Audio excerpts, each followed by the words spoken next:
we're going to be looking at a 10-question quiz on the Nashville Number System.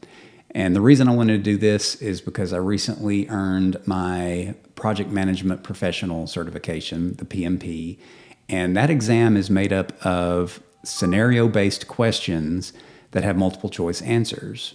And I realized as I was studying for that exam, that's a really good format for reinforcing your learning. So I wanted to try to apply this to music. So I've got 10 questions here we're going to work through for the Nashville Number System. Let's get going. Question 1. You are playing a song in the key of G. So we're in G. The band leader says that the song should end on the 1. What note should you end on? So if you're in G, you're going to end on the A, the G, the C, or the D. Which one is the 1? Get your guesses in. Here comes the answer. It's G. So in the key of G, the 1, also known as the root note, is the G. All right. That was a little bit of a softball. We're just getting warmed up. Let's go on to question 2. You were playing a song in the key of A, and the band leader says that the song should end on the 4. So what note should you end on? So if you're in the key of A, which one is the 4? Is it the A, the F, the E, or the D? Get your answers in. Here it comes. The answer is D. So in the key of A, the 4th degree is the D. So if you remember our Nashville Number System, you start on your 1, which is your root note, A, and you work up. So 1, 2, 3, 4, and we're on the D. That's the answer to that question.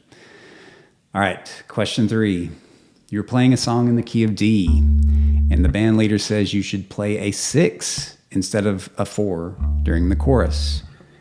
So what note are you going to play? So if you're in D, are you going to play the G, the A, the B, or the E? Which one is the 6? Get your guesses in. Here comes the answer. The answer is B.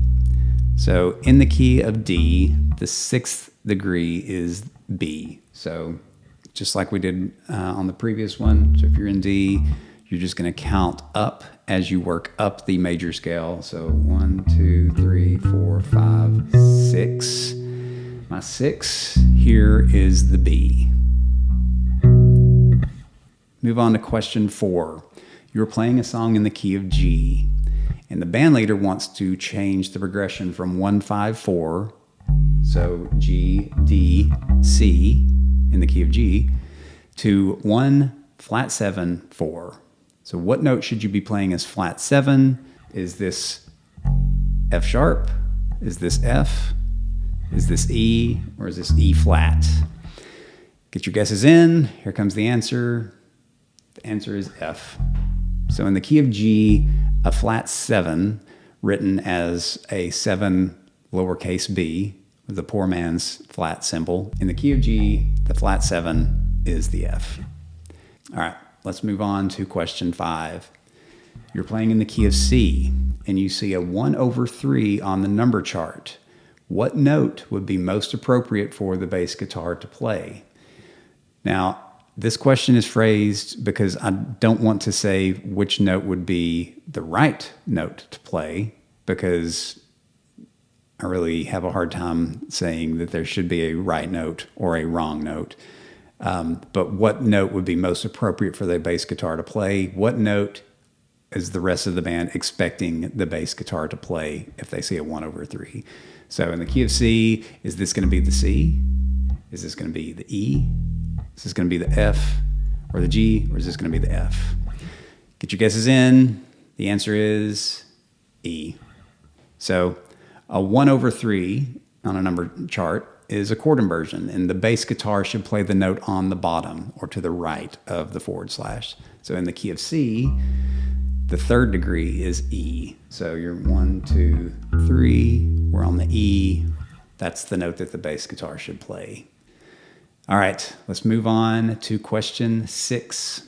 When you see a dash after a number on a number chart, example 6 dash, what does it mean? Does it mean the chord is major? Does it mean the chord is minor? Does it mean the chord should be played quietly? Or does it mean the chord is muted? What does a dash after a number on a number chart mean? Here comes the answer. The chord is minor. So in the Nashville number system, a dash, or lowercase m, you could also see it as lowercase m, after a note indicates a minor chord. Question 7. When you see two underlined numbers on a number chart, example 4 with a 5, and they're both underlined, what does it mean? You should slide between the two notes. Maybe. The notes should be played at the same time. That'd be hard to do if they're on the same string, but maybe if you can work that out on different strings. The note should be played as diamonds, or the note values are even and should be played in the same measure. Get your guesses in. Here comes the answer. The note values are even and should be played in the same measure. This is also known as split bar. But underlined numbers indicate that the chords or the notes should be played in the same measure with equal time given to each chord. So for example, if we're going to do a simple 1, 4, 5 progression in the key of G, the 4 and the 5 are underlined, but the 1 is not. That means the 1 would get the full measure, the full 4-beat measure. The 4 and the 5 would be split. So you have the 1, 2, 3, 4. You've got 4, 2, 5, 2. So 1, 2, 3, 4. 4, 2, 5, 2. So question 8. If a song modulates from the key of G to the key of A, which note will now be considered the tonic? So the tonic or the root note, which is it considered? In this case, if we go from the G to A, which is now considered the tonic? Is it C? Is it G? Is it A? Or is it D? Get your guesses in. The answer is A. So when a song modulates, the tonic, the 1 or the root note, shifts to the new key. So in this case, the tonic becomes A. All right, 2 more questions to go in this round. Question 9. You're playing a song in the key of F. The chart says to modulate up a whole step.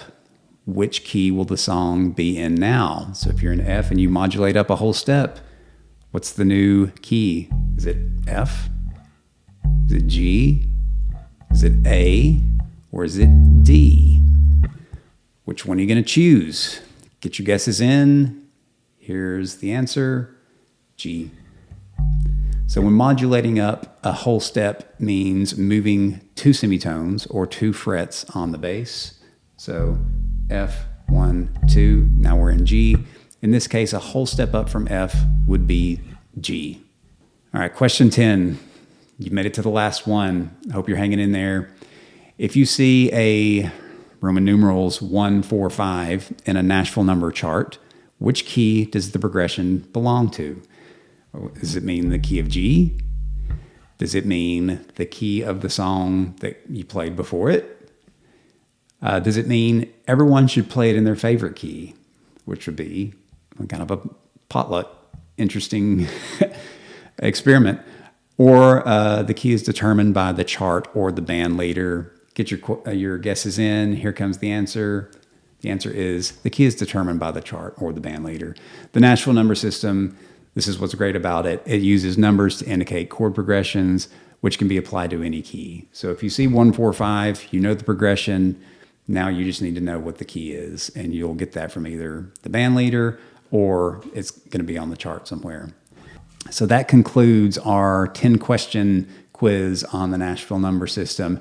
How did you do? Was it a breeze for you? Was it easy? Were there a couple that tripped you up? Or was this all completely new to you? Let me know how it went, how you did. I hope this was worth your time. And as always, thanks again for watching.